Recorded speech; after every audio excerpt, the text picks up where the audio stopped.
guys, it's Jessie V. So this video has been highly requested. Not the Disney Channel thing in specific, but you guys have requested for me to do conspiracy theory videos for such a long time. And I'm so interested in stuff like this. Like, I watch Shane Dawson's videos. He does some really creepy conspiracies and I love to watch them. Shout out to Shane if you ever want to, collab or anything. No, I feel like no one knows me. I feel like all the big YouTubers have no idea who Jessie V is. So if you guys want to let them know, just, that'd be cool. Anyways though, I was doing a lot of research on like different conspiracy theories that I can talk about, and most of the ones I've found, they've talked about it before. And I don't know if you guys want to hear things you've already heard before, and then I stumbled across Disney Channel conspiracy theories, and I'm sure YouTubers have talked about this before, but I had actually never watched a Disney Channel conspiracy video before, so I thought, why not do this? And plus, I do have a younger audience, so I feel like you guys will remember these shows or maybe still watch them. Actually, I feel like all of these shows I'm going to talk about aren't airing anymore.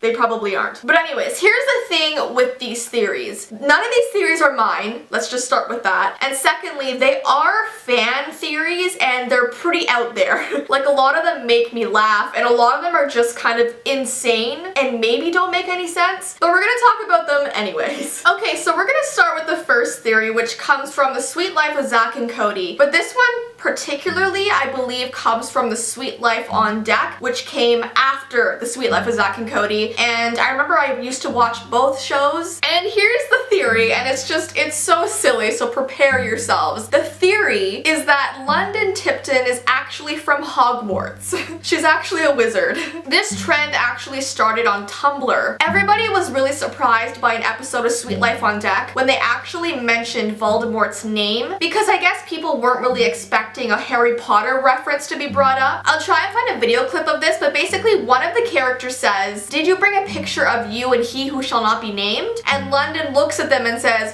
"Voldemort?" And she like freaks out. "Did you bring pictures of you and he who shall not be named? Voldemort?"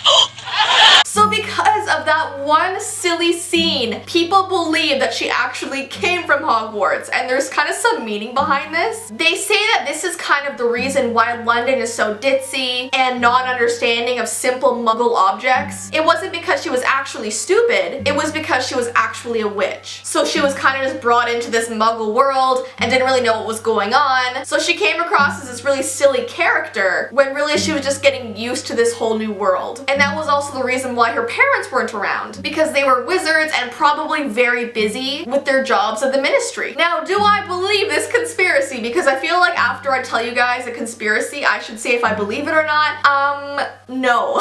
I don't believe this one. I think this is a little bit far-fetched. Just because Voldemort's name was brought up once in the show and London freaked out, I don't think that means she came from Hogwarts. Sorry, guys. The next conspiracy is that Hannah Montana's friends were paid off. Did you guys ever wonder how Hannah Montana's friends could be so stupid by not recognizing their own friend as Hannah Montana? How did they not know that those two were the same person? Especially when they were super fans of Hannah Montana. Like, I love Ed Sheeran. I would know if he was my best friend, even if he was wearing a different wig, you know what I mean? So how could they not know? Like, celebrities change their hair so often, it's hard to believe that just a wig could fool people so much. So there is a fan theory that says that Miley's dad just wanted her to have a really normal life. So he paid some actors to play the role of her two best friends, who were, as you guys know, Lily and Oliver. And even though they were paid actors, they lived the lie so long that they became the lie. So do I believe that theory? I mean, it kind of makes sense, like a little bit.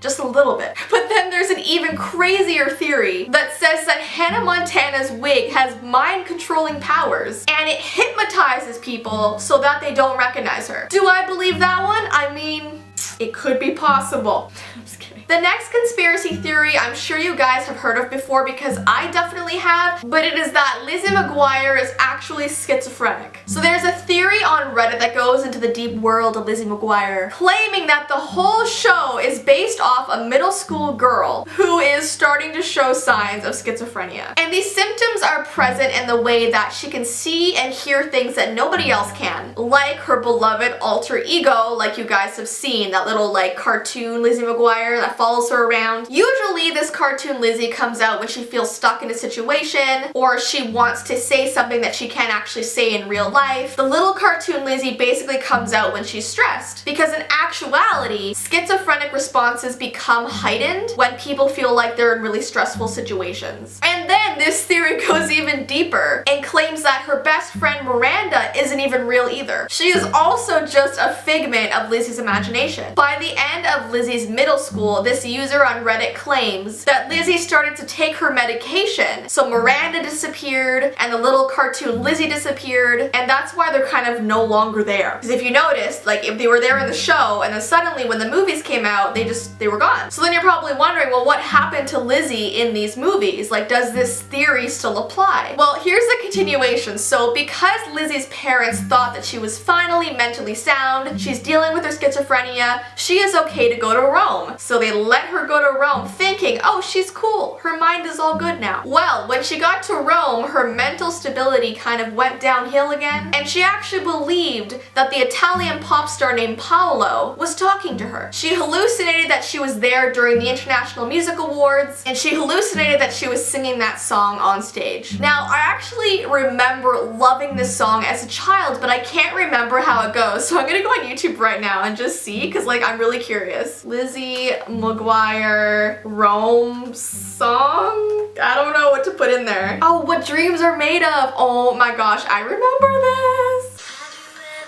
Oh my gosh. I remember this! I almost kissed the stars for shining so bright. Do you love my voice? Say they smile when I go.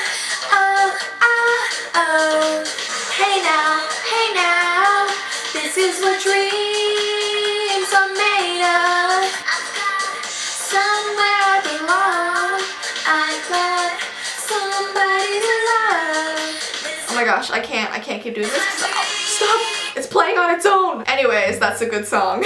Okay, so this theory, what do I think of this? I don't know. I don't really believe this theory. I think the cartoon Lizzie McGuire was just there for kind of comedy purposes and to just kind of express what Lizzie was feeling in those moments when she was at school and with her friends. I mean, the show's for kids, you know what I mean? I really don't think the producer was like, let's make her schizophrenic. And also, I think people who hear this theory that are actually struggling with schizophrenia, it's not very nice for them to hear about this, you know? It's not the most respectful thing. So what do I think of this? I think it's silly. Let's move on to the next one. Okay, so the fourth one is that Kim Possible was genetically engineered. This is another theory from Reddit, and they're basically saying that Kim Possible doesn't really look like a regular teenager. While most 16-year-old teenage girls are gangly, they have pimples, they're awkward, you know, they're just going through puberty and they're just in that really weird stage in their life. But Kim Possible is in like tip-top shape, and she can do some pretty impressive athletic maneuvers. I mean, getting to her level physically is hard for people to achieve in their teens, you know? Even if they work out a lot. And yes, this theory does sound crazy, but there is a lot of weird scientific stuff happening in the Kim Possible universe. And also take into consideration that both her parents were scientists. So maybe it's not a totally impossible theory. Like, if you're gonna ask me, I would say maybe.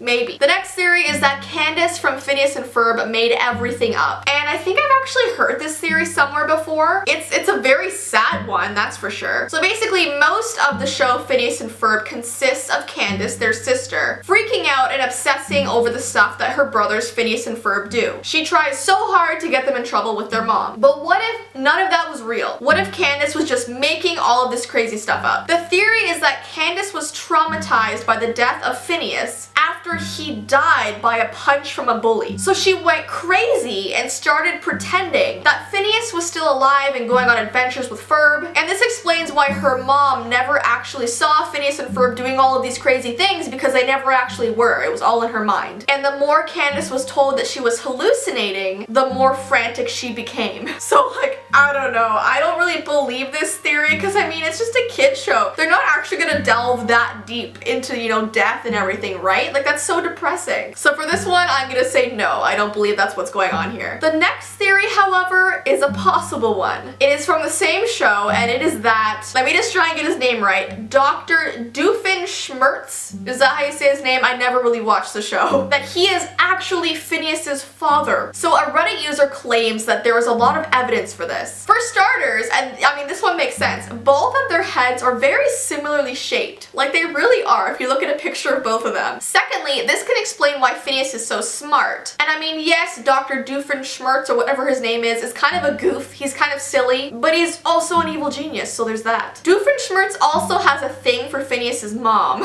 which means that maybe, just maybe, they could have had a thing in the past. You never know. And lastly, it takes a lot of money to make those inventions happen, and it's almost like they have an unlimited supply of it. Like, how do they keep making all of these crazy things? So maybe they have a distant dad who provides them money from afar. You know what I mean? I mean, this evil genius could have tons of money. I mean, he's an evil genius. He probably knows how to get it. And then you're probably wondering, what does Perry have to do with all of this? According to this theory, his whole mission is to prevent Phineas and his dad from meeting. So this theory, I mean, is possible. There are some very good points there. And the last fan theory is about Selena Gomez and Hannah Montana. So this fan theory appeared on Tumblr in 2016, and it basically points out a huge plot hole in the Disney universe that involves Selena Gomez, or Alex Russo as she plays on Wizards of Waverly Place, and Hannah Montana. Because everybody knows Selena Gomez's role as Alex Russo, she plays a wizard, but before that series began, she actually had a minor role in Hannah Montana. I don't know if you guys remember, but she guest starred as Hannah's rival. I think she played a pop star named Michaela Skeech, and she was only there for like 3 episodes. It was a very small role. And that wasn't the last time that Selena would play a role beside Hannah Montana. In 2009, Disney aired a crossover episode. It was with Hannah Montana, Wizards of Waverly Place, and The Sweet Life on Deck. So obviously in that crossover, Selena Gomez played Alex. But then people started sort of wondering, how could Alex Russo and Michaela Skeech exist in the very same world if they're both played by Selena? Are they secret twins? Did Alex use her magical powers to masquerade as a pop star? No one from Disney ever explained this. The Tumblr post says, both characters can't exist simultaneously unless Alex Russo created a pop star alter ego and used magic to never be recognized for it. Because technically, like, you can't. In the same universe, they can't exist, you know what I mean? Unless there's something going on there. So yes, I will admit I am confused about this one, just like everyone else seems to be on Tumblr. But yeah, let me know which theory you guys think is the most shocking, which one you think is the most believable, and which one you think is the least believable. Obviously, all of these are just sort of silly, and I wanted to share them with you guys. So just, you know, take them with a grain of salt. Take them as you will. But yeah, let me know if you guys want to see more conspiracy theory videos, and yeah, I will see you in my next video.